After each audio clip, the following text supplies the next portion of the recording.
So in terms of updates, we heard from folks at the province familiar with, and a big hurdle has been crossed, which was a huge relief to get that information this morning. So I can't really say too much more about it at this point. It's been crossed, and we're looking forward to action happening pretty quick now. Much about, just because, well, first of all, I don't want to jinx it. Something on your mind that's gnawing away at you, or that you're just curious about, or you'd like a perspective on, and I'll do my best to weigh in. And so yeah, Pfeiffer's situation, sort of anything to say about Pfeiffer, I will definitely be bringing everybody. But last year, molting slowly compared to the other, but he is doing a molt. And if anybody, however, they're all doing well. They're all doing well. So we're where we were in terms of their appearance this time last year, their condition this year. We had some success, halo and shrub of some of the activities that they were up to during the wintertime that hurt their feathers as much as they did.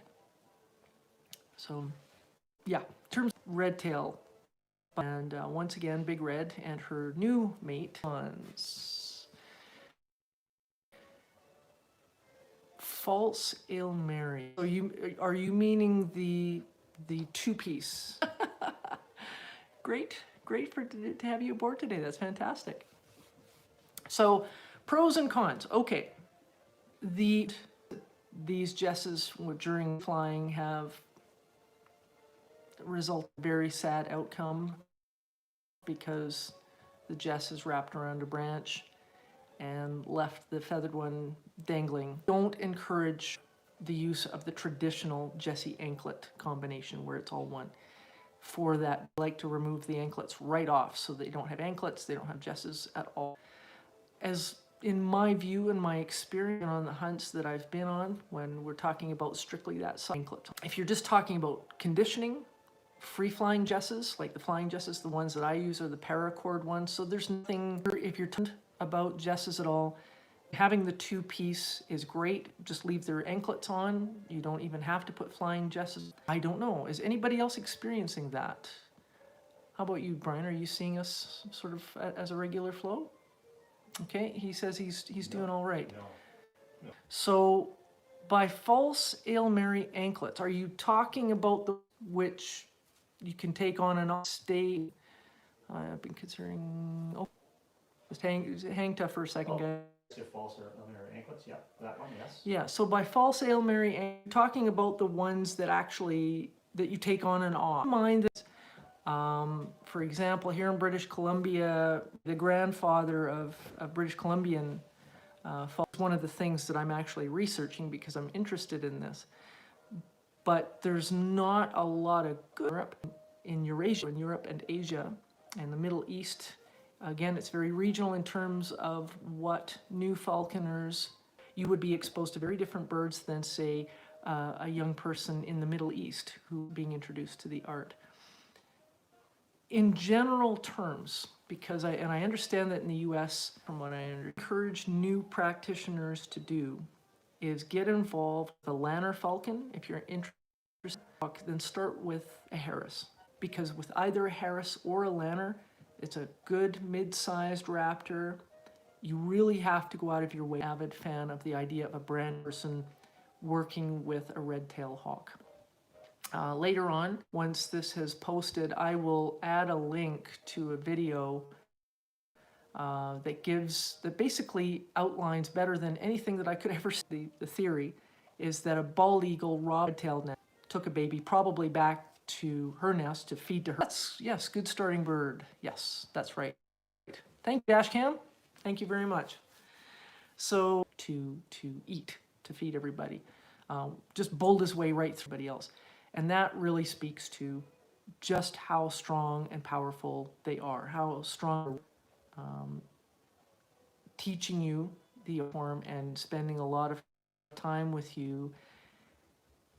You will quickly learn just how fast they are with their feet, and what you hope to accomplish with such a feathered companion, be it hunting or doing the kind of work that I do with film and television. Senior assistant or my junior assistants like Andrew and Megan, if they are assisting me, we are watching the body language of the ones all the time. And Mojave never has done this, but sometimes it can last all day. So yeah, I don't like exposing. Exactly, Dashcam. That's correct. They can be much more dominant and unforgiving. That's a lot of coverage. Questions? Any other questions, Brian? Did we miss anything? So getting back to the used over in the UK during my Elantra course, I made some. You can on again while they're feeding on your fist. Nope, those are the questions. Those are the questions so far. Anybody else? Anybody else have up on the community page? I'd love to have you guys sort of weigh in and let me think. I'm amazed at sort of by one that I think has an artistic bent into this competition. Remember Saturday night at midnight, version to hooding. They say, hey, hi. Unfortunately, the live stream is cutting and okay. Are there any birds you don't think get utilized enough in falconry? Okay, I'm going to get Brian to jump in there because we had a couple of questions pop in real quick. Thank you. Okay, I'm not sure why it's cutting in and out because the debate. So, question. I am so impressed with your work. I think we put that up on the community page. That was amazing, amazing. So there was a question there, Brian. Are there any other birds you think will get utilized enough in falconry? The main driver in terms of the kind hunting working with. Now, that doesn't, of course, stop Middle Eastern falconers from working with your falcons, but they, a person who is practicing traditional falconry in Ecuador is going to have very different views on that. Master falconer from Japan when I went to the Second International Festival of Falconry back in 2000, and he was renowned throughout his country for his work with goshawks. He would have probably been gobsmacked. It's not probably a stretch to imagine that he had everything from harpy eagles right on down. So, it's hard to sort of, likewise, if you want to hunt something super fast, a Harris hawk probably in terms. Now, as far as the hooding question goes, where did that come from, Brian? Who's that question from? Viral is repository. Viral hooding. Hooding goes back centuries. Okay, we're literally talking about, it was brought to Frederick II, was for you who aren't familiar with what sealing was, S-E-E-L. So, in terms of the hooding, this was a much superior option to that. And it has been applied by traditional practitioners, again, for thousands of years. You look at the Bercucci, in the front of the horse, you didn't want her to be flapping around just at the corner of the vision of your horse, even if well conditioned and well manned to working with a feathered companion shot. It has its uses. Where I'm in with the idea of not hooding is I've had enough experiences with and enough conversations with Hosa. Hosa? Hosa, it should be there too. Okay. Well, it just flashes in and flashes out, Brian. Oh, so okay. Nice. I'm on the phone, and thank God Brian's on the iPad. So yeah, hi from the Ukraine. So hi there. Hi to the Ukraine. Lovely to have you with us. That's fantastic. Okay, so going back a couple of questions. So Sophia was asking about glove hygiene, especially now in the age of COVID. Now, you can get alcohol-based disinfectants that come in a little spray bomb, and cat's meow, right? Obviously, you don't want to soak the leather down on the inside. But what you would do is every time afterwards that you use the glove, you spritz it down sort of hold the glove open, spritz it down so that you're getting well down into the fingers as best you can. You can even put a little bit, spritz a little onto your fingers, run your hand into the glove, move your fingers around inside the glove, and then just hang the glove so that it's dangling from its fingers somehow. And then it will dry in there. In terms of cleaning the outside of the glove, because again, we're trying to avoid toughening the leather by getting it wet, damp paper towel or a damp microfiber cloth, not soaking but damp. And then every time you've fed on it, you've had it out for, you've been out hunting, you've been just handling them, manning them, you're going to wipe all the glove down, particularly any food residue, you want to remove that. And then again, a dry microfiber cloth or some dry paper towel, and making sure to absorb the moisture out of the leather of the glove. And again, hanging it to dry so that obviously it's not going to toughen up too much. One of the things that I used to do with my gloves is if I had a nice sunny day after I'd used a suede brush, say on my elk skin gloves that I had years ago, I would hang them in the sunshine after it had all been brushed down and cleaned up, because of course the UV light from the sun is a natural disinfectant. We have chatted about this a little bit in the past, and it's criminal. I get this, guys, it's criminal. But every couple of years you got to throw your gloves away, particularly your feeding gloves. If you've got a manning glove that you basically never allow food to touch it, like myself, which is something I definitely encourage, have a manning glove and a feeding glove, then your manning glove basically has a theoretically indefinite lifespan. It's mostly the food that really shortens the lifespan, because of course you can't get all the blood that soaks into the leather out. And that brings with it all kinds of issues. I will put a link to that previous video. I think it was the Let's Get Back to the Basics of Falconry video, where I talk about that in a little more detail. I think we've got a couple more questions since that one, Brian. Okay, I'm seeing one on the Ferruginous hawk from the UK. Ferrugies are gorgeous. The young falconer, if you saw that pop by. I didn't see the young falconer's question. That's the one. Ferrugies are gorgeous. I worked with one called Duchess. She was so sweet. She was so sweet. I can't say enough about them. So gentle. I've never heard anything but good things about them. Interesting note about Ferruginous hawks. There is a debate that has gone on for a very long time. About half of falconers say this is a hawk, and other falconers say no, this is a assigned eagle. Because if you look at a Ferruginous hawk's face and get some good pictures of like a sea eagle, or just get some pictures of eagle faces and lay them side by each with a Ferruginous hawk's face, they definitely look eagle-like. They definitely are. Excellent for hunting things like groundhogs and stuff like that, because of course that's what they hunt in the wild.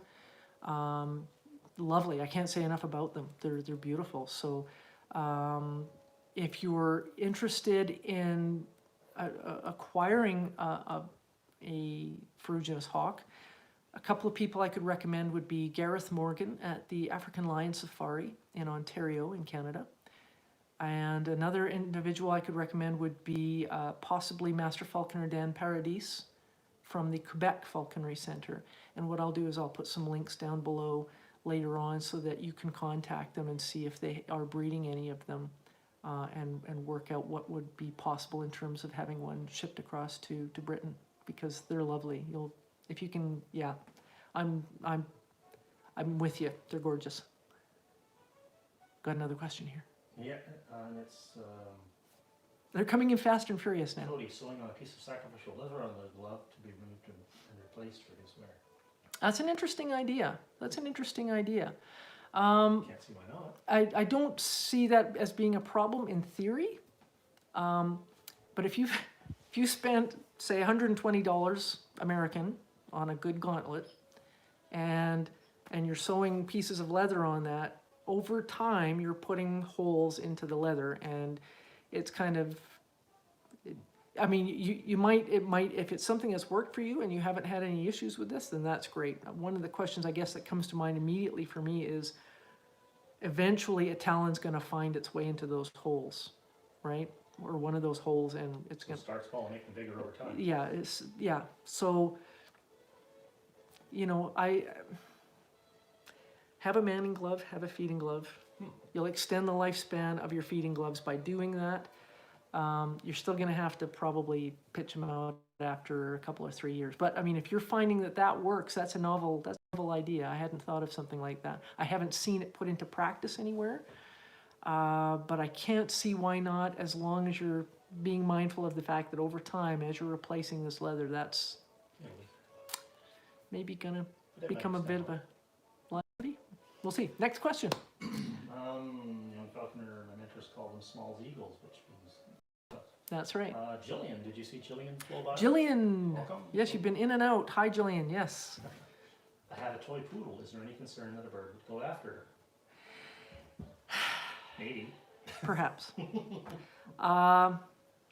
This has happened to me a few times over the years, Jillian. I have been at different events, and one event in particular is coming to mind as I think about this. I had an older lady come up to me, and she had an elderly wiener dog that was out puttering around in their garden, and a bald eagle swooped in, and, well, you can probably put the rest of that together for yourself. And I'm listening to this elderly person share this story with me, and I'm because I'm a huge dog person, I'm at a certain level, I'm grieving for how horrible that would have been to experience that.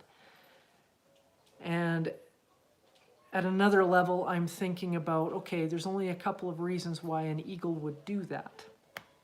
And it had been some years since this had happened to this elderly lady, and I said, well, I'm very sorry that happened. I wouldn't wish that on anyone's pet. It's often, I've heard about lots of cases where that happens to cats, for example. So I said to her, I hope you understand that it wasn't an act of malice. There's really only two reasons why a bird of prey would do something like that. In the first case, this would have been an elderly bird who can't hunt very well anymore, who's desperately hungry, and your poor little dog was an opportunity that couldn't be passed up. I said the second instance is it's a youngster who has recently fledged, recently been driven out of its parents' territory, is trying to put together how to eat, and once again, it was a crime of opportunity, a desperate need for food. And she did understand that. I mean, she knew that it wasn't, it's easy to look at something like that and say that's cruel. Nature is neutral. There's no cruelty in it. And any time a bird of prey is taking an advantage like that, it's an act of desperation. Hi, thank you for all those hearts. That's wonderful. Thank you. Thank you so much.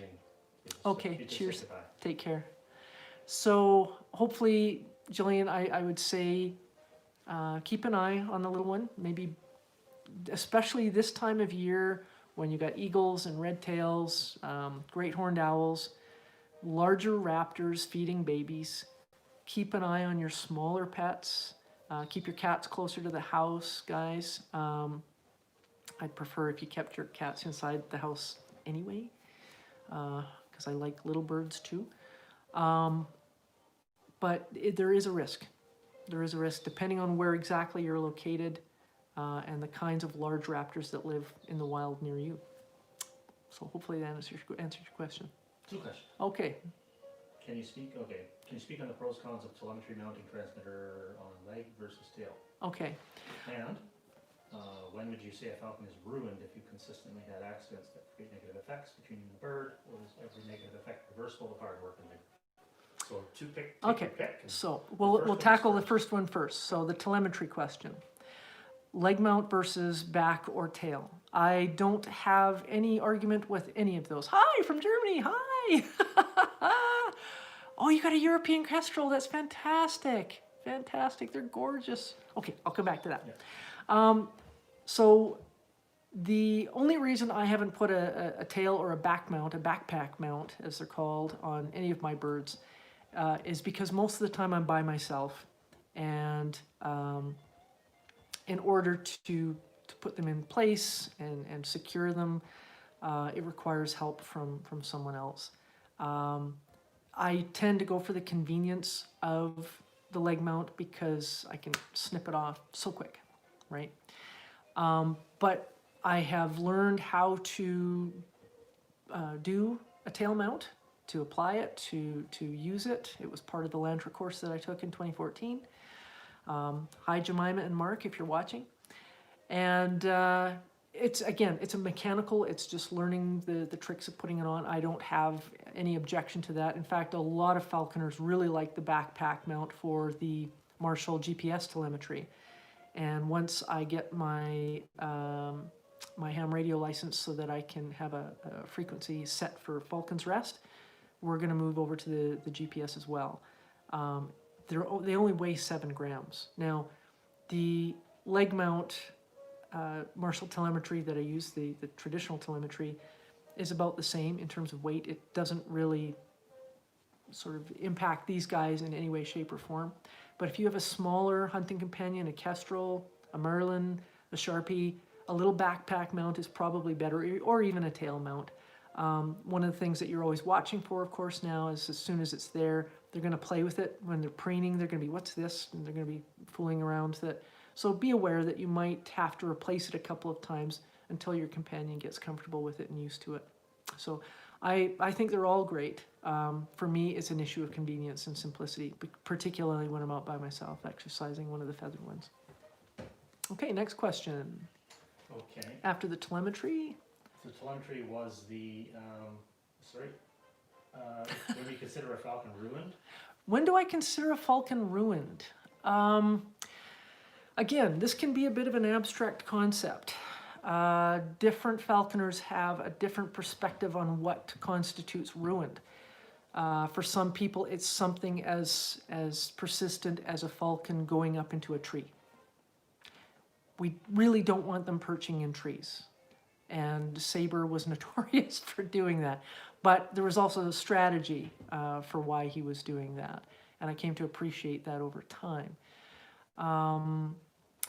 So ruined in the sense of, in terms of accidents, are you talking about during hunts, the hunt didn't go very well, and the falcon now is veering off at the last second?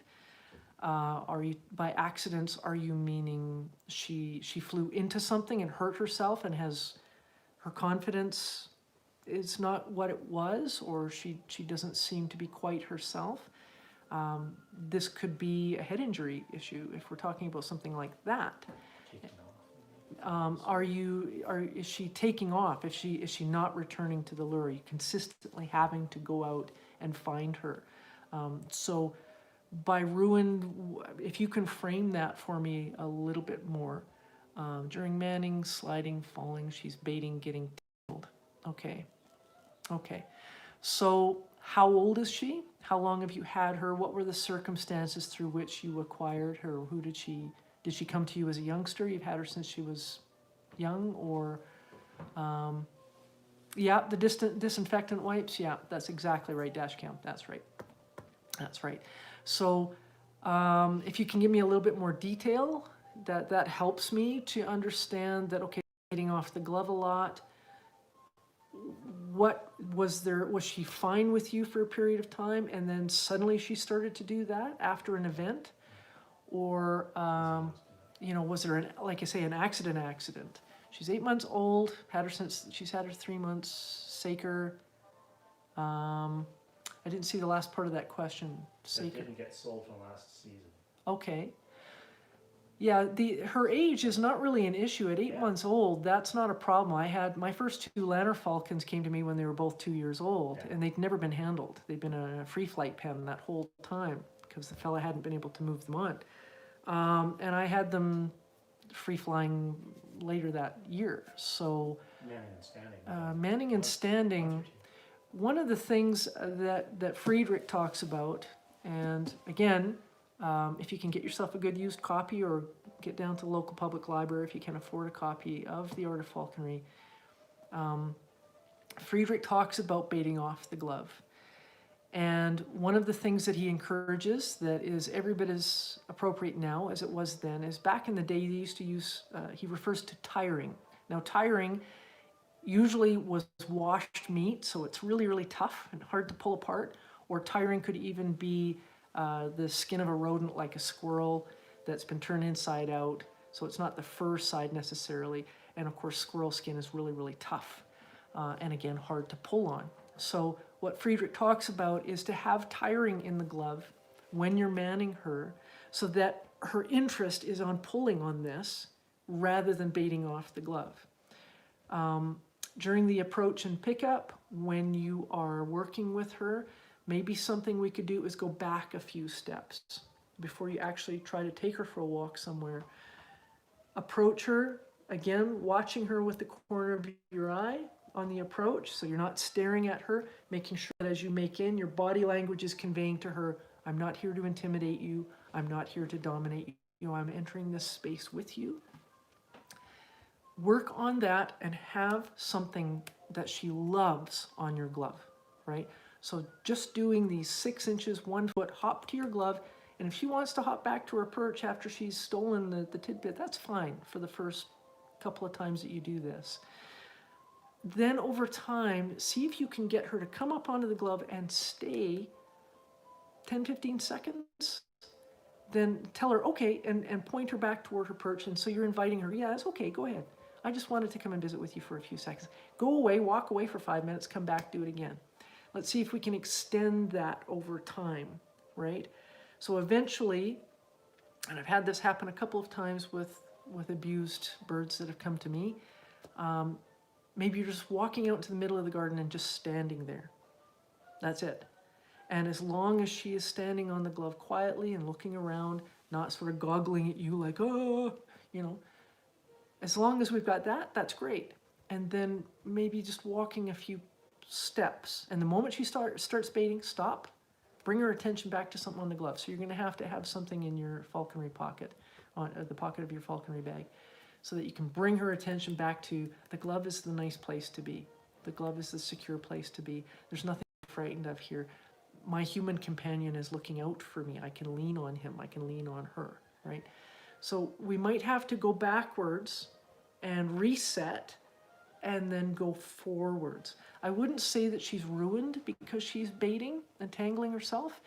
I would say that there is something in her history, there's some triggering event that is going on that is upsetting her. And the only way she can show you that this is upsetting me is to try to leap away from you. So they can be funny sometimes. Sometimes it can be something we're wearing. Sometimes it can be that they feel that we're staring too intently at them. It can be different things. It could be that if you're wearing a hat all the time, she's having a hard time identifying on your face. Lots of different animals have that issue. So let's go backwards first. Let's take it right back to the simple stuff first.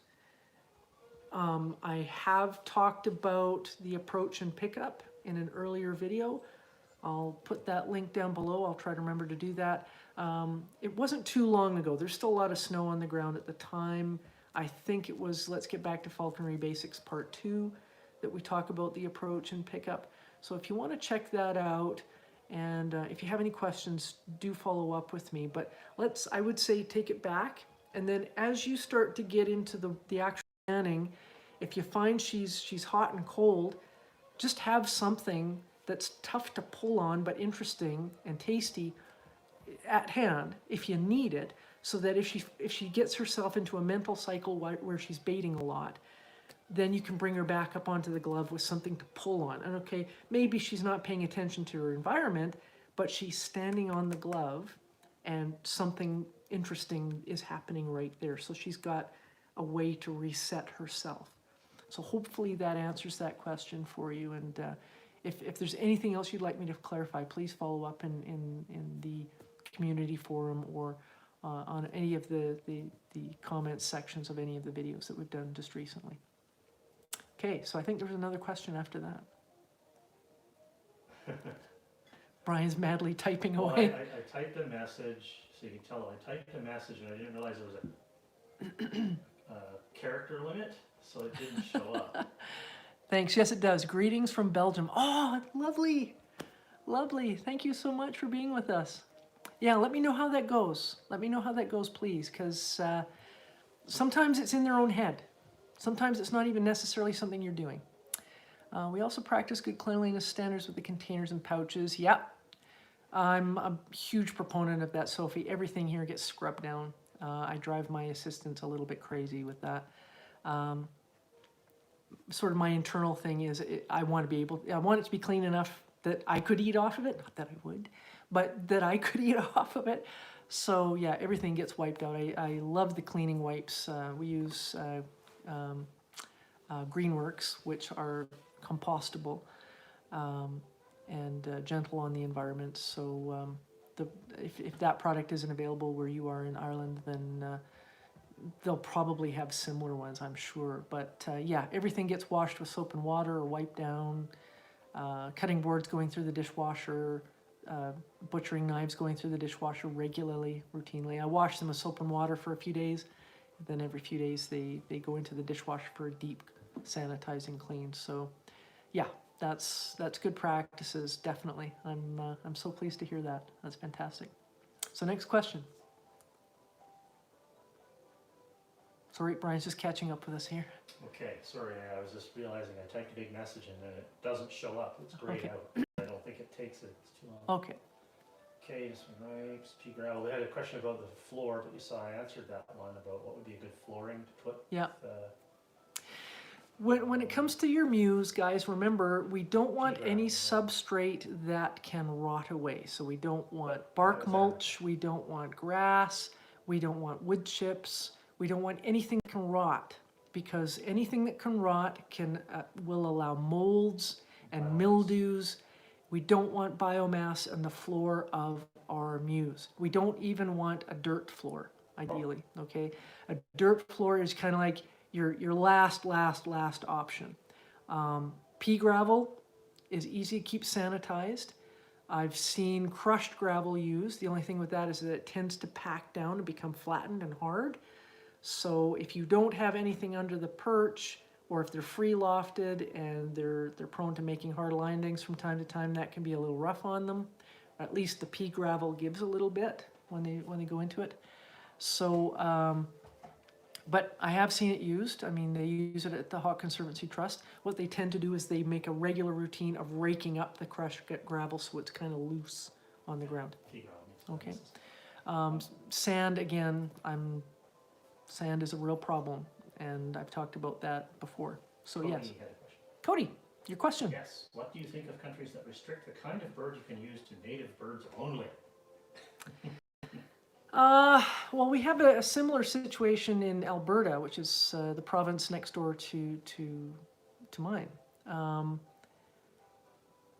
Okay, so there was a question from Ronnie, but you've retracted the question. Okay, so it's what it usually speaks of is a couple of things. We have a structure usually where with the regulators, with your fish and wildlife regulators, and I've encountered it here in BC to a certain extent, and I'm aware of different variations of it throughout Canada, where there is a desire to impose knowledge and restrictions onto something by individuals who don't know anything about falconry. There are very few fish and wildlife biologists who have any knowledge at all about the history, the practice of falconry itself, what's involved. They are coming at it from the perspective of a person who has a master's degree usually and has done field work studying some particular species or group of species in the wild. And this could include wild raptors. So they tend to go, well, we're not going to let you have a Eurasian eagle owl here because it could escape and we could have admixture with wild great horned owl species. Let's just examine this because this is familiar territory for me. Anyone in British Columbia who doesn't think that it is possible for a Eurasian eagle owl to have crossed via the Bering Strait into British Columbia is not giving that species the credit that it's due. It's eminently possible. Just because we don't have rangers and conservation officers and biologists on every inch of wild land in British Columbia so that this could be seen if it ever happened, doesn't mean that it has never happened. Admixture happens. Admixture happens. We know it does. But in this particular example, if I were to get a Eurasian eagle owl and she were to escape into the wild, her chances of survival are probably less than 5%. Because once she gets out there into the sticks, she's going to get into other people's territory. And if she gets into the territory of an established pair of, say, great horned owls or great gray owls or anything else for that matter, red tails, bald eagles, she's probably going to be killed. Now, on the tiny percentage chance that she, captures the imagination of a large male great horned owl, the reality is they're similar enough that they might succeed in having fertile eggs. However, the chance that there could be a second generation of youngsters after that first generation, hard to know until we run an experiment to see. The reason why I say that is because, again, getting back to wild admixture happens, we know that wild peregrines in northern Ontario and Quebec routinely interbreed with gerfalcons from the subarctic Nunavut Northwest Territories. Unless we sent field biologists out en masse and took genetic samples of every gerfalcon and peregrine in northern Ontario, Quebec, Nunavut, and the Northwest Territories to figure out how much admixture there is, it would be obtuse for me to try to give you a specific number. But what we do know is that when gerfalcons and peregrines are bred in captivity, a lot of times the females from fertile eggs, so they hatch out, that female is infertile most of the time. And about half the time, the males are infertile, and we don't know why. It doesn't seem to happen with admixture that comes from other breedings of other falcons, like Jers and Sakers, for example. The Jers Sakers are routinely fertile. So a lot of this comes from biologists thinking that they're protecting the wild species, thinking that they're protecting wild habitat from escapes, and not really looking at the actual metrics in a realistic way. So I think that if a responsible individual is saying, look, I'd like to have this Saker falcon, if I'm an Alberta falconer, and they're not allowed to have Saker falcons there, right? For a similar kind of reason. But if I'm a responsible, experienced falconer, and I've never had an escape, and I've routinely gone out and found my birds when I've lost them during a hunt or whatever, I think it is narrow in terms of its scope and its focus to prohibit out of hand certain species just because you're worried about admixture. And like I say, that tends to be the main driver for this philosophy. Now, if it's down to something like I would like to have this endangered bird of prey sent to me from South America so I can hunt with it, then I don't really have a problem with that being prohibited. Because if we're talking about a red listed species and it's just because a person wants to have the experience of hunting with that particular bird of prey, we are diminishing that genetic pool even further by doing that. What I would be more interested in seeing people do, or I would hope people would be more open-minded about doing, is if I really wanted to hunt with a bird that, say, came from Ecuador, and I know it's red listed, but a certain number of people are allowed to handle it and hunt with it, I would go there and have that experience and live that experience and take as much away from it as I possibly could and use that to inform what I'm doing back home. So there are gradations, but those two tend to be the polar ends of the discussion for me personally. So I'd be interested to hear what you think about that. Okay, next question. Ron. Ron. Zulu. Zulu. Fine artworks. Rachel question, lots of squirrels in my area, many tell me too dangerous. Can you speak on this? I'm imagining he's talking about hunting squirrels with red tails. If we're talking about hunting squirrels with red tails, they do it in the wild all the time. If you go to Cornell Labs red tail cam, because of course Big Red nests on top of Cornell University. She's got a new mate. We don't know what happened to her previous partner. Look at the remains that are left on the fringes of the nest. You're going to see bodies of squirrels. Now, squirrel hunting, if it's strictly to give your red tail confidence for hunting other things, in principle, I don't think it's a problem. The main way to protect them, because squirrels don't want to be anybody's lunch. Can't blame them, right? I wouldn't want to be a T-Rex's lunch. So what you can do is you can get what are called chaps. And there are lots and lots of designs online for making your own chaps. And there are some brilliant chaps that I have seen made by other people.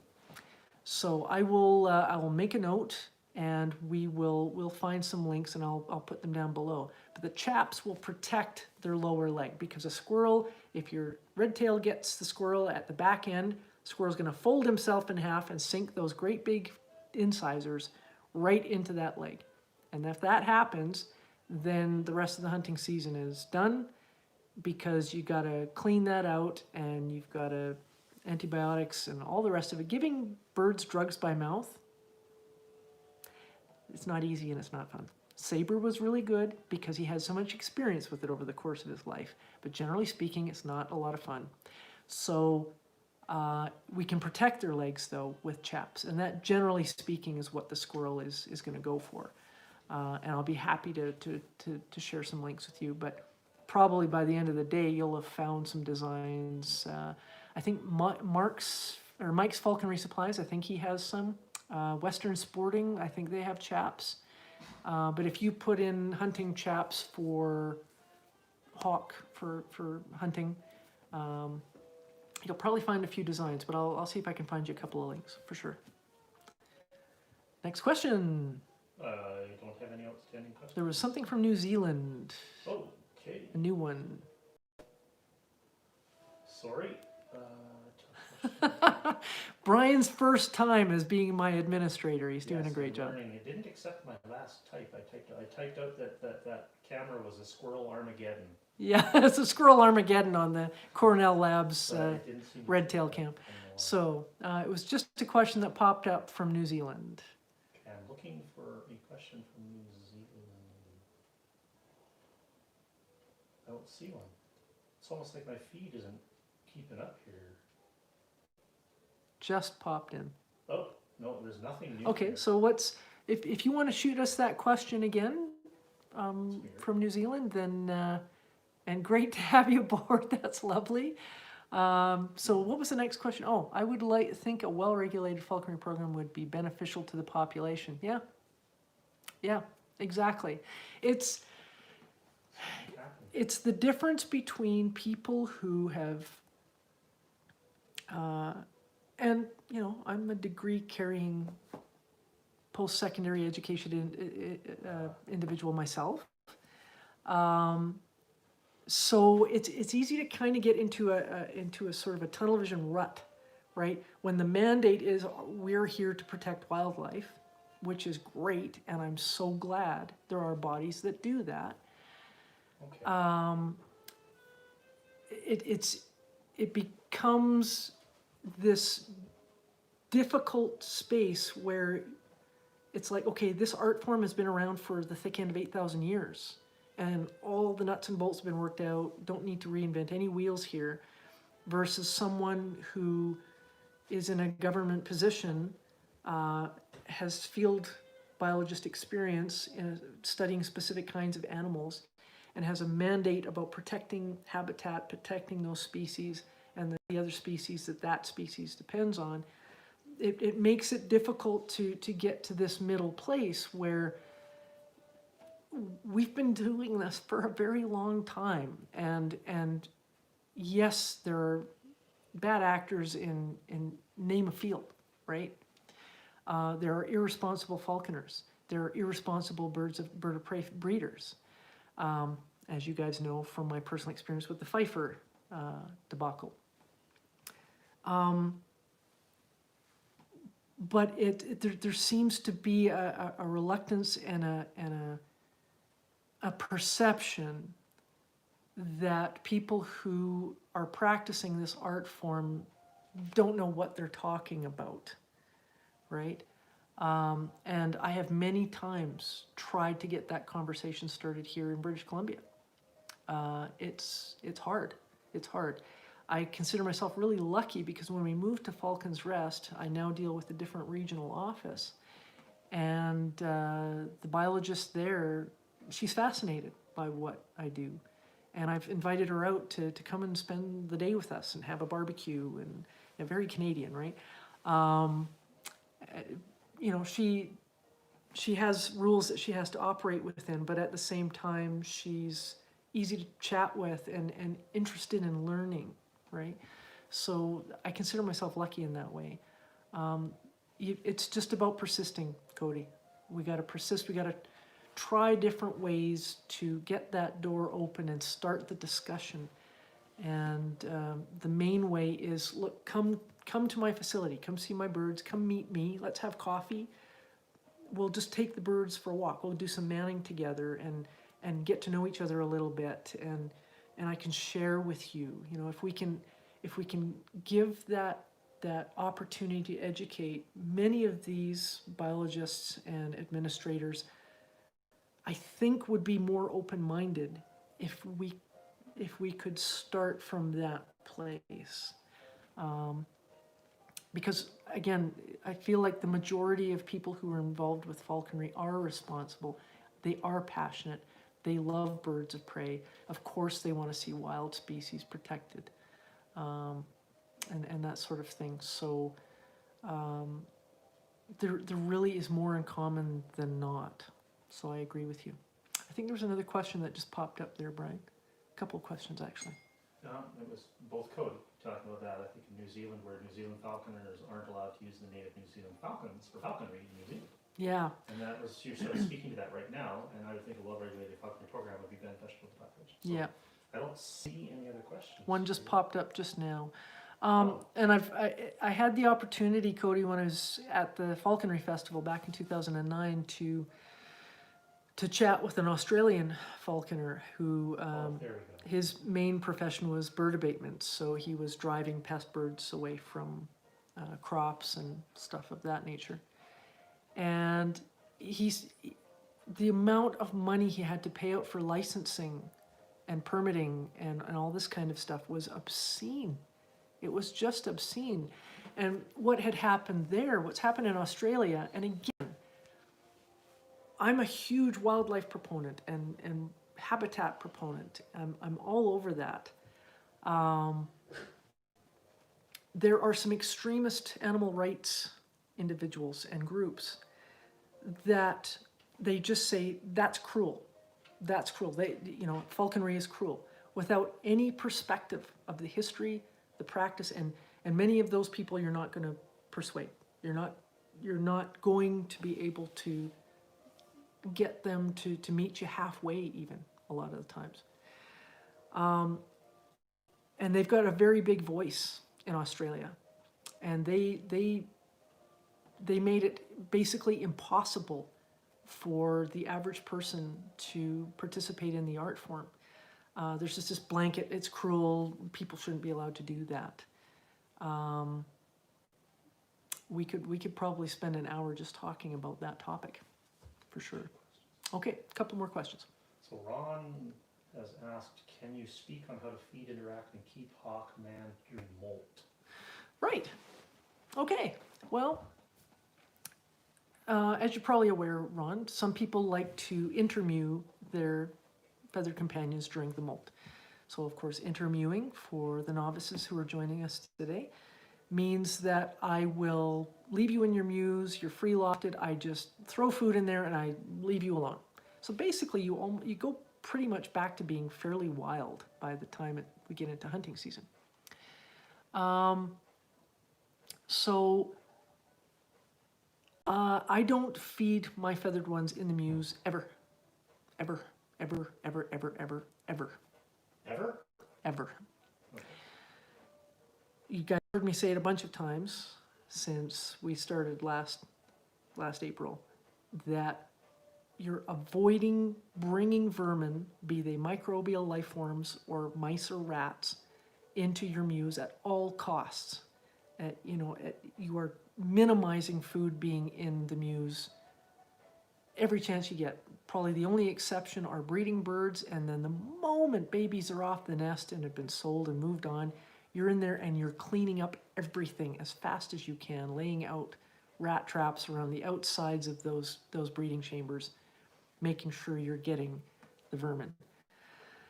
So what I do with team feathers is during the molt, they are brought onto their weathering perches outside.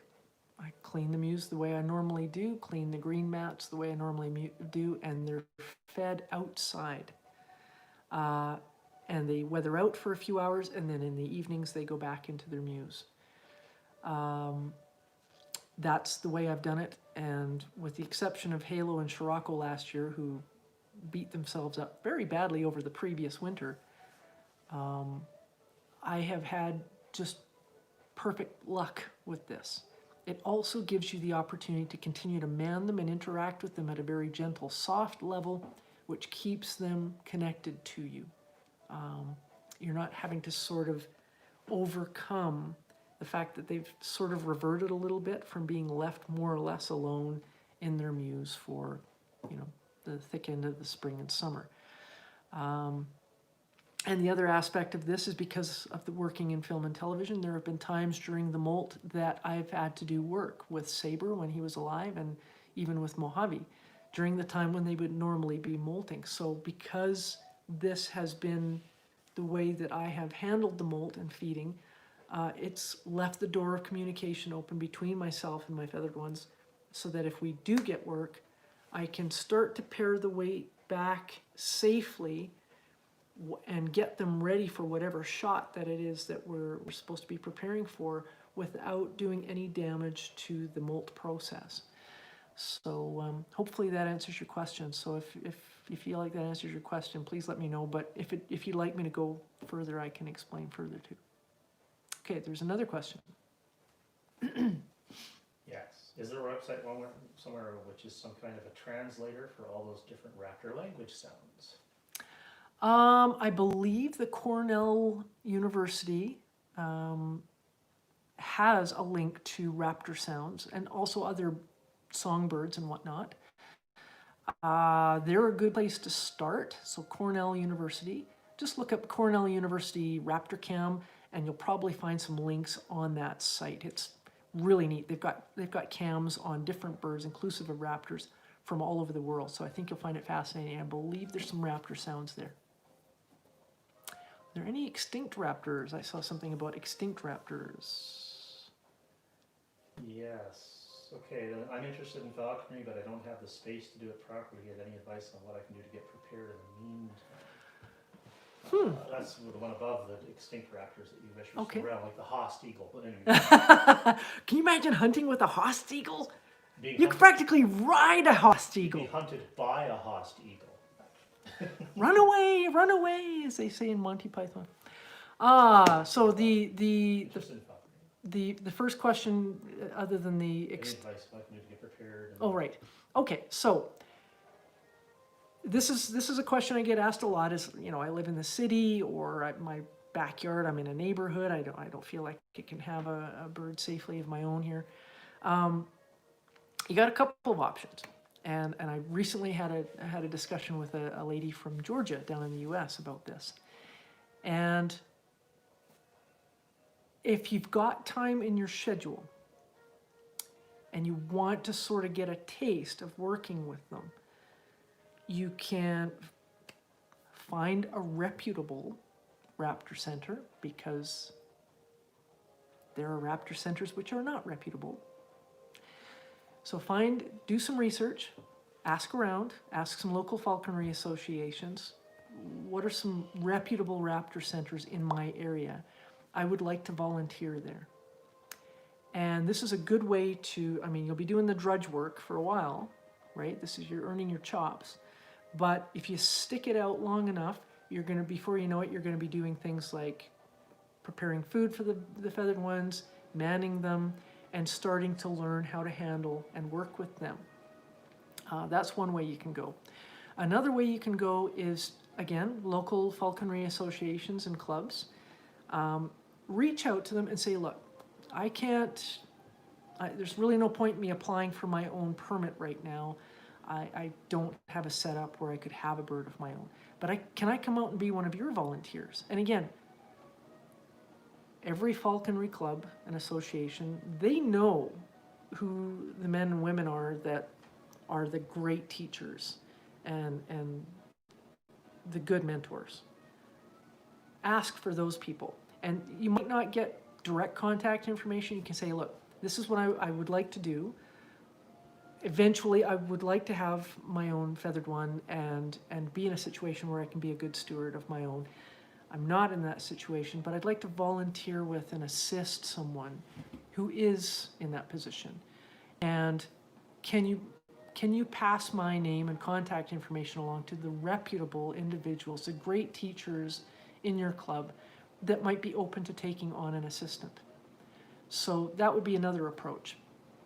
A third option would be to look into volunteering at some wildlife rehabilitation centers. So of course, you won't be dealing strictly with rehabbing wild birds of prey. There'll be other animals there too, which would be a lovely and fulfilling experience.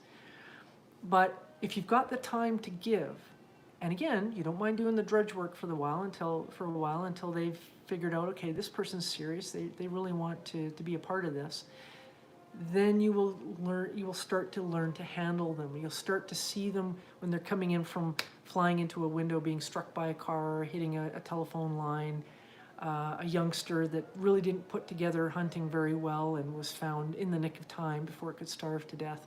These are the individuals that you're getting to see. You're seeing them at their worst, and then you're getting to see them when they're at their best, when they're re-released again. So that's going to give you a very useful perspective going forward. And some combination thereof. If you can volunteer at a wildlife rehabilitation center and be an assistant and a helper to a reputable falconer in your area, that is really going to position you well knowledge-wise for when you are ready to take on your own feathered one. So that's a great question. Thank you for letting me weigh in on that. Next question. Okay. Are there any extinct raptors that you wish were still around, and what are the top 5 birds you wish to get in the future? Oh, okay. If I could rocket back through space and time, Haast eagle. Yes, yes, that would be fantastic. Haast, H-A-A-S-T. If you look into the oral histories of indigenous people from the region of the world where the Haast eagle was where they existed, you will. Around New Zealand. New Zealand, I believe it was. So Cody, watch out. The Maori people, these eagles were big enough to kill women and children. Not kidding. And they did hunt people. They did hunt people, and it's in the oral histories of these indigenous peoples. So Look it up. You'll be blown away. I wish I could see one. I wish I could. That would be fantastic. Top 5 species I would like to myself be the steward of. The Verreaux's eagle, which is the beautiful, gorgeous black eagles that you find in the Rift Valley on the continent of Africa. I had the privilege of holding one back in 2009. His name was Watamu. He was bred by Jemima Perry Jones, and he was spectacular. And those talons, you guys, huge, huge feet, just amazing.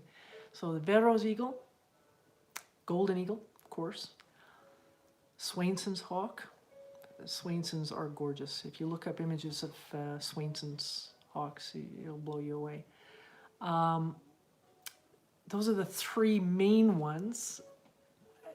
I've been curious about species like the white-tailed sea eagle because they're so beautiful. Persecuted mercilessly in the UK, which makes me so sad. Can you imagine working with an elf owl, right? Can you imagine that? So, in terms of a range, from biggest to smallest, I guess those would be the 5 that leap to mind for me, for sure. So, yeah. Great question, thank you. Next question. You lead trap bird in the house for some time before putting it in the muse. Yes.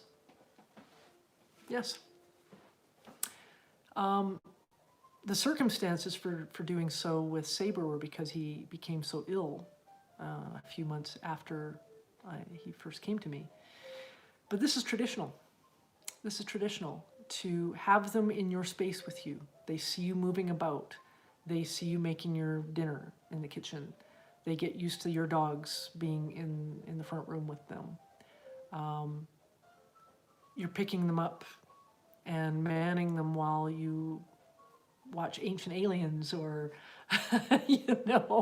American Pickers or, Jeopardy or whatever it is that you like to do in the evening after all the work is done. Yes, that's traditional. Definitely, Ron. Yeah. Did you have another question for me, Brian?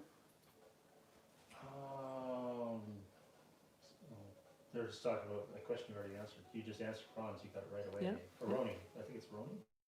Roni, I should say Roni. Roni Zulu Fine Artworks. Because it's hard to see, the text is so teeny. Yeah. They're just talking about, are you allowed to fly a bird just for fun? Does that have to be hunting only? Well, no, it doesn't have to be hunting. Jillian said in America it's strictly for hunting, even if you work in film and television, you were also hunting with your birds. Yeah, Interesting. So is that the case in the U.S.? It might be that in the U.S., and again, from state to state, from everything I've learned, it's wildly different, which I've had people express to me that they found very, very frustrating. I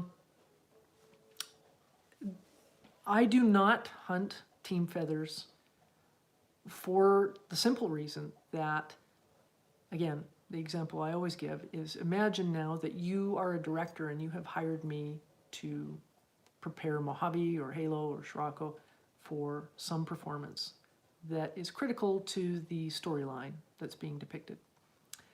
Now, if Scirocco is prone, if I've taught him to do rook hawking, if I've taught him to chase crows, for example, if we're on set and he's really fit, he's really ready, he is hungry because I want him to stay focused, remembering, of course, that I don't drop the weight on my feathered ones the way that has been modeled to me by other people. I bring the weight down so that they're alert versus I'm bringing the weight down so far that they're coming to me because they're desperate to eat. That's disrespectful and abusive. I'm never going to change my opinion about that. So we're on set, we're ready to go. We've been preparing for a week or 2 weeks or whatever length of time for some shot or other. You as the director call action. Scirocco goes off of Joey's glove. He's about to make the approach and do whatever it was that he's been preparing for and working on with us for days and days. And he sees a crow go by and he goes, well, they're not that great at eating, but I'm hungry. And off he's gone like a shot. Now, depending on the size of the project, you've got a crew of people there from anywhere from, say, 6 to 200 people on a set. And now the director has to call cut. All those people are still getting paid. The set itself, the location is still being paid for if we're renting out on somebody's property or something like that. While I go off and get Scirocco and, you know, it's a liability. So I do not hunt. That's not, yeah, it was in do not disturb. Yeah, for some reason the phone got interrupted there, so sorry about that, guys. So I find it interesting that even individuals who work in film and television with their feathered companions are required to hunt their feathered ones. Again, this is coming down to people making regulations that nobody, it mystifies me how it seems to have escaped anybody's thought process that, you know, this was a bird that was bred in captivity. Will have to be trained to hunt, fill in the blank, what it'll be trained to hunt, whatever. But the person got this owl, this hawk, this eagle for the purpose of working in film and television, right? So maybe that would be a problem. We need to have some conversations, I think, with some of these regulators to sort of help them to understand. Next question. Okay, I hope I'm not missing any here. The young falconer asks, how do eagles vary in temperament compared to hawks and falcons? My mentor has a big bow-no policy on eagles. Bono? I don't know, bow-no policy. A bono policy? Bow-no, it might just be a typo there for the young falconer, but... I meant no. Okay. Big no-no. Ah, okay. A big no policy on... Eagles, probably because they're very powerful birds. Yes, so, yeah. okay. Certainly, I mean, I love those icons. That's my favorite one. Hang on, I'm just going to do this. So the question is about new people working with eagles? Well, how do eagles vary in temperament compared to hawks and falcons? All right. You had good experience with them. I've had brilliant experiences with working with eagles. I've been really, really blessed by that. We know the beginner who falsely was in Sorry. technical support. Technical support. Okay. So, in my experience, I have handled 3 golden eagles. Briefly, I handled Watamu. I have handled 3 bald eagles in my travels. I've handled a Chilean eagle in my travels. The Chilean eagle was an interesting story. This was when I was down in Argentina. And this eagle had been intercepted. Somebody was trying to smuggle it out of the country. And it was caught, and it was turned over to the stewards that took over the care of this eagle. Richard was his name. Right? They're gorgeous. They're gorgeous. So Richard, I was told before I picked him up and spent some time with him, didn't like women. But I went into it from a very open space within myself. I just said, I would like to spend, with my energy, I'm saying, I would like to spend some time with you. Can I come into this space with you? And reaching in and gently taking hold of the Jessies, because he was standing on a big perch. And then just a little up pressure, and he thought about baiting off, and then he turned back and looked at me, and it was the strangest thing. He just kind of went, okay, I'll step up on your glove. So That's a bit sexist.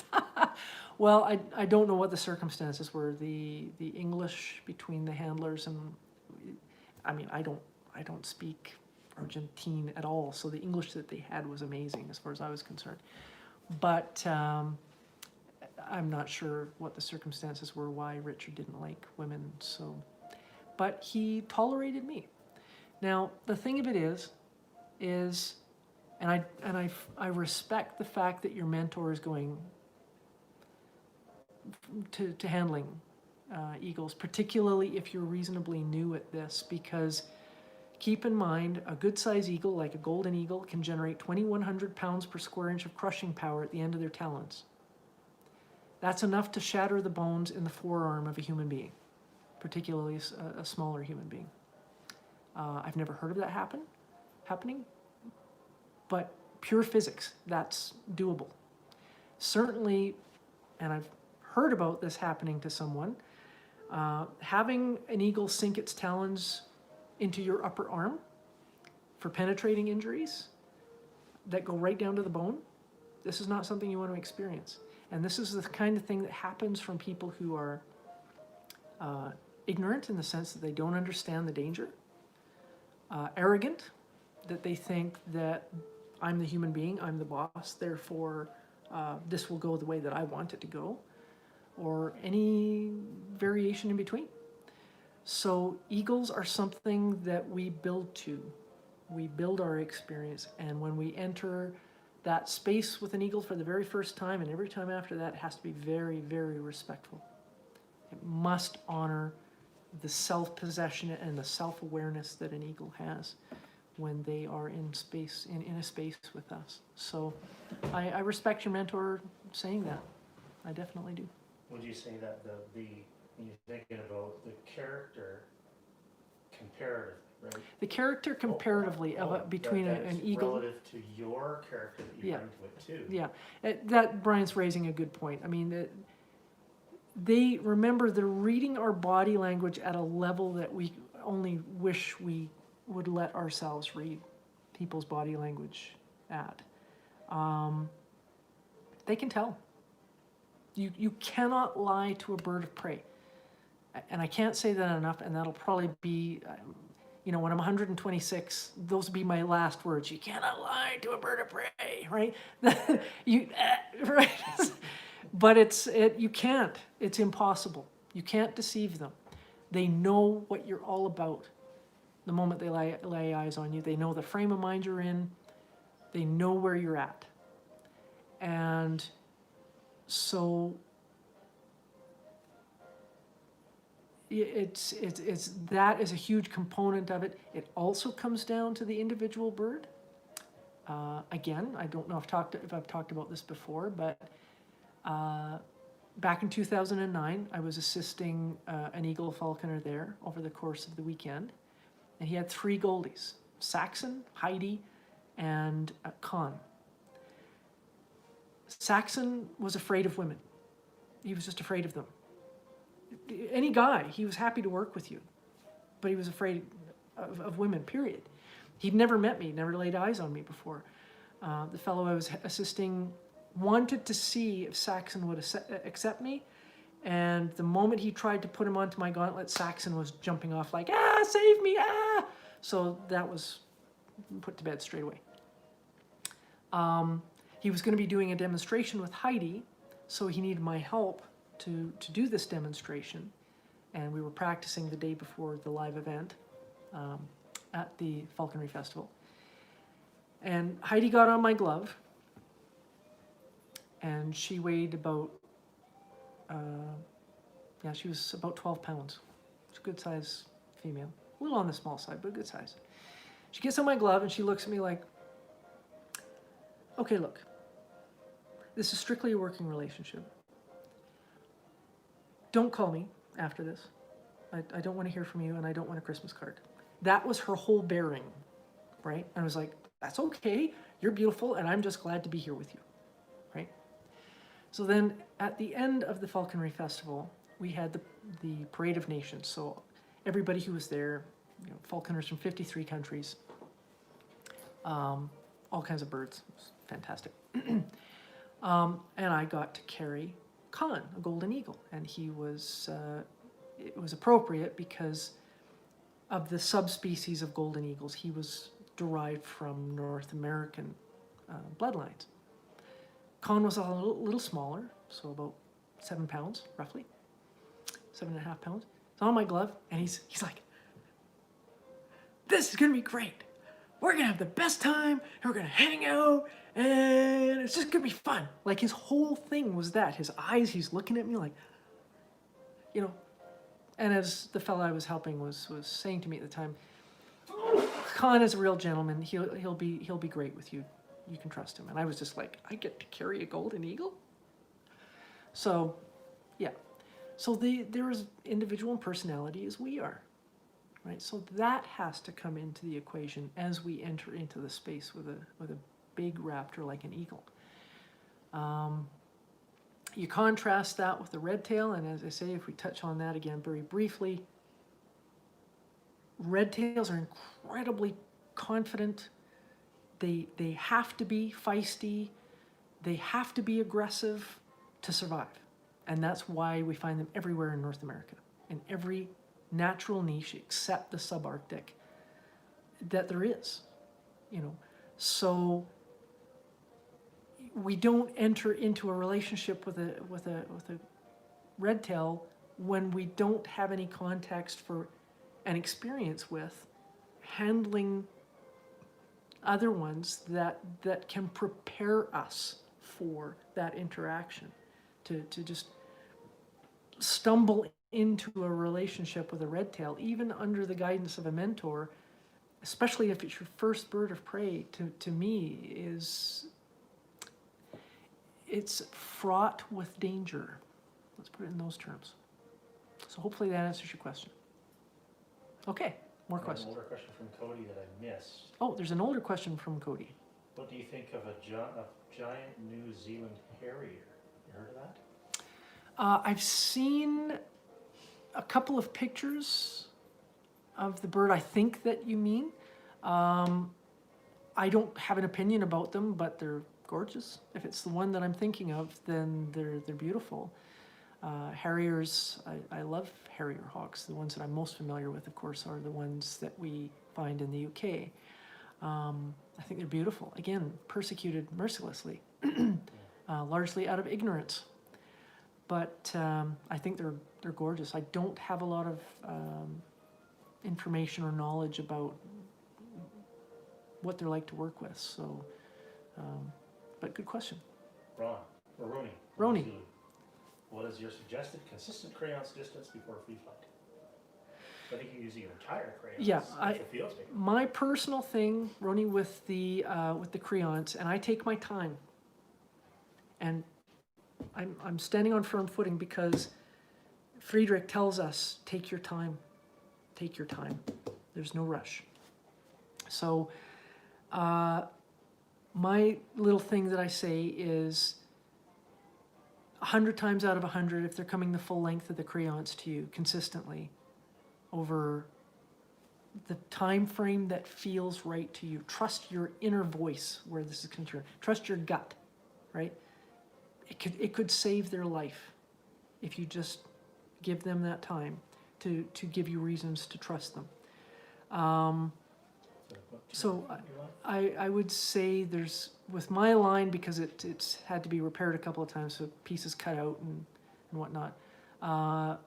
When I've got the full length of the line out, I also move almost that full distance away again, so that they're coming double that distance, because the crayons, the wrap, the tube that it wraps on is in the middle of that space between us. So it's roughly 300 feet when it's fully deployed between me and them on their perch or somebody's arm. They're coming to that lure 100 times out of 100, and they're not being distracted, and they're just zoned in. They've got laser focus on that lure. I know it's time. I know it's time. And that first time, you take them out, and everything comes off, and the swivel comes off, and the jesses come off, and the flying jesses go on, and your heart is doing this. And your stomach is all clenched up, and you turn your back, you walk away from your assistant, and you walk away, and you take that deep breath. what will be, will be. And you turn around, you go, yep, and you start swinging that lure. And you let them have it the moment they come in. Stop. Let everything come down. They're excited, you're excited. If that's all you feel like you want to do that day, that's great, that's what you do. You end on a high for both of you. And then the next time you go out, you let them come out the first time you hit it. Let them come down for about 10, 15 minutes, really relax.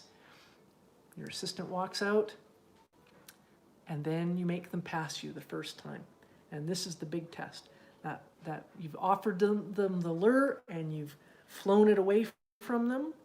They've gone past you and you are turning, and in your head you're thinking, please be turning back to me, please be turning back to me, please be. And of course, that reward is the fact that they've spun around in the air and they've gone, hey, wait a minute, where'd the lure go? They're coming back, right? So 100 times out of 100, I'm not saying literally 100 times out of 100, but it might be 100 times out of 100 before you're sure, right? Your voice and your gut and everything that they're signaling to you has to tell you that. So good question. Next question. Okay, I keep having to refresh this because it keeps losing all the chats. No doubt that name derives from an excessively calm demeanor? Con? Yes.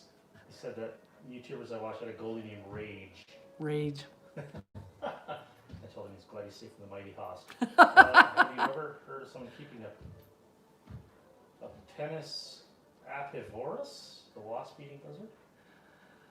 I've not heard of that, but Saying to locate killer hornets' nests and using them. That's very cool. Exterminating regular yellow jackets' nests. you see, this is the thing, right? I mean, we're going to digress here because it's what I do, right? Richard just showed up. Richard Jones. I will send him in. Richard, hooray, hi. You'll hear these news reports about how murder hornets, these huge killer hornets, have no natural enemies in the wild. And this is just not how nature works. Going back years and years and years and years ago, I lived in a different area of British Columbia, and we had a huge infestation. They come in blooms, like most of these things do, of it was a kind of moth that in the caterpillar stage is really unpleasant flavor to most birds. So the blanket thing that went out was, oh, they have no natural predators, they're a pestilence, they're going to wipe out all the quaking aspens and birch trees and stuff. And they did devastate huge tracts of forest, there's no question about it. So we're out for a walk with our dogs that we had at the time. And of course, I've just come through university and a big aspect of that was biology, and I knew that this was a nonsense. So we're at the park next to the Nechako River, and these little caterpillars are doing their caterpillar-y thing across the walkway. And I look down, and they're being swarmed by those red-headed ants, the really aggressive ones that give you a really bad bite. And as we watched, it would be about 6 or a dozen of them would swarm the head of these caterpillars and just bite and bite and bite until they killed the caterpillar, and then they would truck it off to the anthill. So you can anticipate what happened, right? Because like I say, these things come in oscillations. Predator-prey relationships come in oscillations. So within a year or two, people were reporting red-headed ant mounds. Brian had one at the house that he had up on the Hart Highway in Prince George that was the size of a VW bug. And it was because there was so much food for these ants to eat. So of course, these murder wasps have natural enemies. And some of them are going to be microscopic, and some of them are going to be things like wasp-eating raptors, right? It's neat that people are deliberately schooling them to hunt out these nests and kill them. It's pretty neat. Birds of prey, generally speaking, can be pretty immune to being stung because they got the layers and layers of feathers. But their feet, and particularly around their eyes, are incredibly vulnerable to stinging.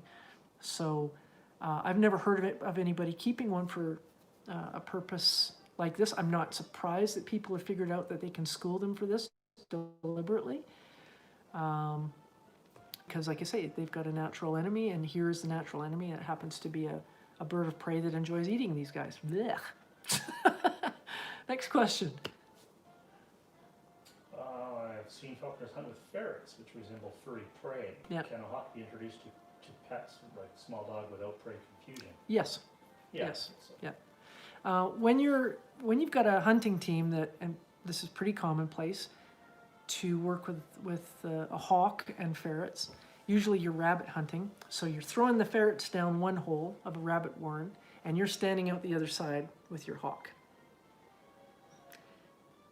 It's a discussion about just how sporting that is, right? Because it's kind of like the rabbit comes out, ha ha, blap. So, it's not really a challenge for your hawk either, really. So by the time your hawk has chowed down on the rabbit, he's really not interested in your ferret anyway. It happens. I've heard stories of rabbits or of ferrets getting grabbed accidentally by hunting hawks, and the whole histrionics of getting your hawk off the ferret, and just sort of insert any image of cartoon characters fighting in a cloud and faces and claws and whizzing around.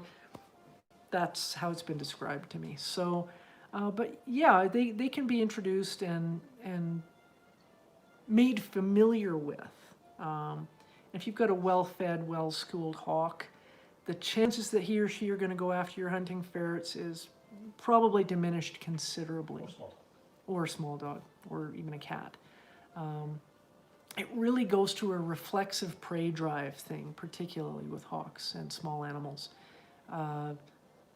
Mojave was sitting out on a perch down from the balcony the first year we moved in here, and a little chickadee plopped down right next to him. Like, we're talking within about a foot of him. He was tied off, but he just kind of looked at it and it was so fast, you guys, it was boom! He had the chickadee and had its head down before I could even blink. Like, the only mercy of it was that it was fast. So it's like I say, it's a very reflexive, instinctive thing sometimes. But yeah, they can be schooled to sort of be more accepting of a ferret, a small dog, a cat. Questions? I don't have any questions that are outstanding that I can see. Yeah, there's a couple of bubbles that just popped up for me. So we'll do a few more questions, guys, and Young Falconer just made a comment about them using ferrets in the UK. you're very welcome. I'm Yeah. glad. I'm glad that you appreciate that. Richard hasn't asked a question yet, he just jumped in, but I don't see a question from him. Thank you very much. So what we'll do, guys, is we'll maybe look at wrapping up in the next 10 minutes or so. I want Richard to have a chance to weigh in if he would like to ask a question. I Or... have seen a species that hasn't been seen in the UK for 2 centuries a few days ago. Oh, what species, Richard? What species? Yeah. I don't want them to hunt with my just made familiar. I agreed the ferret falconing is, how should I say, not cool. Thanks. Yeah, I don't see how that's sporting, you know. Let there be a chase. Let, was the hawk faster that day or was the rabbit faster that day? Really, that's what it should be about. If you're hunting to put food on the table, Oh, that's different. then hunt, So, yes, Brian was saying you had one more comment there. Well, just that, no, just that Richard made that comment. Yes, so we're waiting to hear from Richard about what species do you think it is that you have seen? That would be neat. And if you can capture a picture, or if somebody in your household can capture a picture, if you see it again, that would be cool. Just put it up on the community page. Here we go. Videos with ferret and hawk teams that missed the money. Yeah, it happens. Ferrets aren't perfect either. But again, it goes to what ferrets normally do in the wild. They go down into rodent warrens, and that can be rabbits, it can be ground squirrels, it can be, you know, like the black-footed ferrets that have been reintroduced here in Canada on the prairies. That's what they do. And some days the rabbit wins, or the ground squirrel or whatnot, and some days the ferret wins. It's not 100% accurate. I'm tiny, so yeah, that could fly away with me. The Haast eagle, yeah, right? But wow, just to be able to see that, like, and they only became extinct a few thousand years ago, something in the order of 3,000 or 5,000 years ago. Like I say, it's in Maori oral histories. They talk about these Haast eagles hunting their ancestors. So yeah, 1700s. Yeah, I think you're right. I think you're right. It wasn't that long ago that they were still alive on Earth. Mm-hmm. That'll make you humble, right? Talons that have 5 inches of curvature. Bigger than a tiger. I can't even guess what the crushing power would be. Like I say, if you think that a golden eagle has 2,100 pounds per square inch of crushing power, which I grant you isn't the highest PSI of any predator in the wild. I mean, great white shark has something in the order of 3,500 pounds per square inch. Yeah, flying velociraptors. That's right. Pretty much what they are. Pretty much, yeah, except covered in feathers, right? Do you suggest human eye height muse windows versus full floor to ceiling length windows?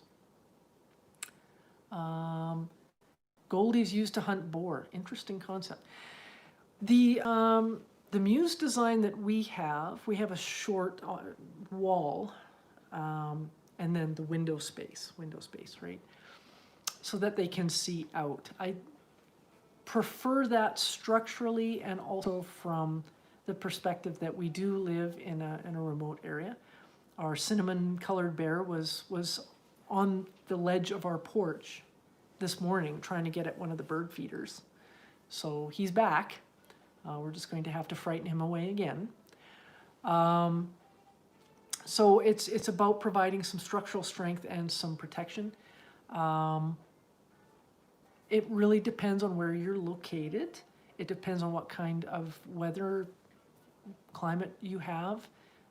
As long as, if you're going to go floor to ceiling, as long as you've got, say, the PVC coated 1 inch square galvanized wire to protect them, and the breezeway, I don't see any reason why you couldn't go that way. I put braces. But I agree with Brian. I would put some braces or some railings, something to give it some structural integrity, so it's not sort of this big sideways trampoline, right? Okay, and then the question after that, there was 2 questions. Oh, there was? That was just our guides. Yeah, hold on. I gotta refresh. I can't say this enough, you guys. Thank you for joining us today. Goldies are used to hunt. Yeah, Boar, okay, yeah. golden eagles used to hunt wild boar. Again, I've not seen that. I've seen goldies used to hunt wild goats and deer. A boar is a really tough animal. I suppose it's possible. I would have to, maybe a small wild boar, like not maybe a baby necessarily, but maybe an adolescent one. Yeah. Oh, hey, you're so welcome, Sylvester. Thank you. Thank you so much. Had a question. Or Richard said what it was here. Oh, Richard's got back to us. Okay, Yes, so what do you think it was? white-tailed eagle, he says. Ah, yes. White-tailed sea eagle. They're gorgeous. They're gorgeous. Yeah. So the bearded vulture has been seen in Scotland. A bearded vulture? Oh, it must have escaped from somebody's center, because that, of course, is not indigenous. There's a couple of centers up there. I wonder if they're missing a bearded vulture. I've been on a goldie hunt on the deer in Germany. Yeah. So was it successful, Annika? Like, did you get some venison that day? Like, what was the outcome? Quite the experience. And the first time I ever saw footage of that, this eagle comes in from off screen. This deer goes tearing by. Eagle comes in from the other direction. Bang! Right on the head of this deer, rolled over again, and then came up. And as it's rolling, I'm thinking, oh my God, I'm thinking about the wings of this eagle, right? I'm thinking, oh my God, it's been crushed to death, right? And then the eagle's just sitting there. The deer isn't moving. It's done. Eagle's sitting there on its head. And she kind of looks around, and for all the world, the thought bubble I could imagine over her head was, give a girl a hand here, please, right? 2 roe deer, almost got caught. Wow. Are you going to go out again? Have you thought about going out again, or will you have a chance to go out again, or was that a falconry experience that you went out on? That's really neat. That's really neat. Please speak on reasons for choosing your half-moon muse perches versus bow or other style perches. Oh, you got a fox. Okay. Yeah. Okay. Yeah, that's pretty common to hunt fox with goldies. Again, that's another discussion there, all by itself in terms of yeah, it's a debate. I won't launch into that. We'll be here for 20 minutes with me just talking about that. So the half moon perches that I use are used widely as a perching surface. And again, they've got the mats on them that are long leaf astroturf to stimulate the bottom of the feet and keep them healthy. By having a half moon perch like that, they can move around it because of course the screw eye underneath that the leash is tied off to, it means that they can't be trapped at any point on the half moon perch. I've seen bow perches used in mews, and most of the time they're pretty successful. Some people don't like to use bow perches in mews because if they're out of sight for any time frame, there have been reports of entanglement issues. And seeing some of the things that Pfeiffer has done that I've never seen any other bird do on a bow perch, I can understand how it's possible for entanglement to be a risk. Pretty low. It's low, very low Very risk low of entanglement or finding themselves hung up in any way, shape, or form on a half moon perch. I think there was another couple of questions there that popped up. No, just see y'all. I need to go to work. Bye, Cody. Thank you so much, Cody. Thank you so much. We've got to actually sign off pretty quick here too, guys. So I think maybe we'll do 1 or 2 more questions. Or if you have a comment or something that you'd like to share with us, some adventure that you've had recently. This has been a lot of fun. I hope that you guys enjoyed yourselves too. And we will definitely do this again very soon. I'll probably run the next one in a couple of weeks. If you guys are up for that, let me know. I don't know that we'll go almost 2 hours next time, but we'll definitely, if we don't do it in 2 weeks, then we'll certainly look at doing this. We'll try for, say, once a month to check in with you guys and keep you apprised of what's going on with the feathered ones. You're so welcome. You are so, hunting roe deer is quite special even in Germany. Only know 2 guys. This hunt was on a yearly field meet. Yeah. So that's cool. I'm so glad that you got to have that experience. And you know, again, that sort of thing, they're going to eat what they catch, right? Thank you. You're so welcome. You're so welcome, Annika. Thank you. That's awesome. So yeah, if you'd like us to try for this for, say, once a month for the next few months, as soon as I have a Pfeiffer update, I will make sure that everybody is notified. Trying to keep it on the down low right now until things have been sort of buttoned down. Thank you, Kathy. Thank you. I'm glad that you enjoyed yourself. That's awesome. That's great. I'm so glad that you came to join us today. French Alps. Okay. Okay. So the vulture had a tracking unit on it then, Richard? They've been tracking it? Is that what's happened? Or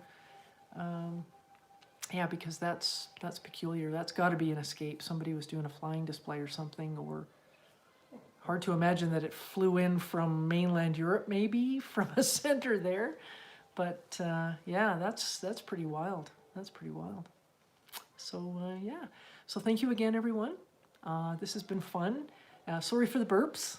That we'll see if we can keep that to a minimum in the future as we work out the bugs here. But I'm glad we found a way to do this and for us to sit down and spend some time together. as we go forward with Mo, I've got a series in mind for what I'm going to be doing in terms of showing you behind the scenes of how we prepare a feathered one for performance for film and television. I don't want to spoil it. It's going to be a bit of a surprise, but there'll be a series of videos that show us going from the conception of the idea to the finished product. And what we're going to do is I've asked my dear friend Richard Olak. Yeah, red kites. I love red kites, Richard. They're gorgeous. They're gorgeous. So my dear friend, the director Richard Olak, who many of you have seen the music video "Cleanse the Bloodlines" by the heavy metal band Unleash the Archers. Saber and I appeared in that, and I've also worked with Richard on another project that he did. He's going to help us. We're going to give a sort of a story concept to this shot that we're going to prepare Mojave for. We're going to put it in a context for you as if it was coming for or being prepared for a real film. So that's going to be really exciting, and we'll probably do a couple of those projects through the summer so that you can see the nuances and the different steps to doing that. I won't show you all my secrets. You know, I've got to keep some stuff, you know, I'm a pro, so I've got to keep some stuff on the down low. But you'll see the lion's share of the process of how we go from start to finish and preparing for a shot. And I'm looking forward to your feedback on that. Where are we located? We also get lots of them in Journey. We're in the what's referred to as the Lakes District. At Richard. That's at Richard, not you. At Richard, I beg your pardon. So yeah, at Richard Jones. Oh, you're saying They're that's asking Richard. where Richard is. Yeah, Richard. Yeah, wait.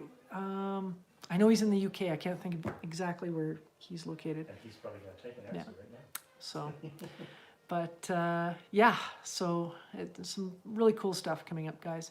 By way of a very, like I say, for those of you who didn't sign in until a little bit later, we have had some progress on our bridge situation. So we are hoping we can have something that we can drive across in the very next short while. I'm hoping within a couple of weeks we've got some action there.